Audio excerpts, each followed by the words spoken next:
Hi everyone, and in this video I'm going to show you how to download and install the latest version of Python on Windows 10.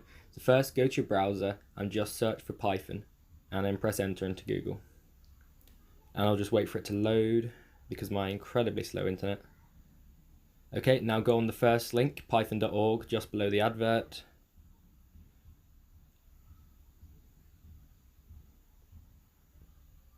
Sorry, my internet is awful at the moment.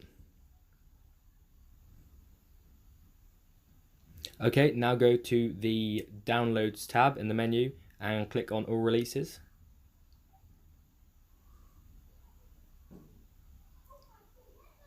Then download Python 3.7.4.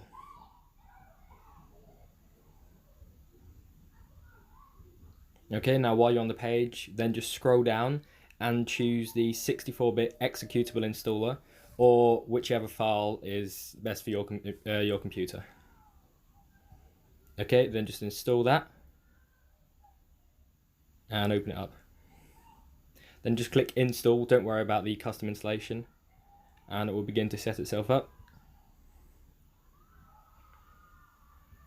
Okay, now I'll just close that and I'll go into my computer and I'll show you that I now have Python installed.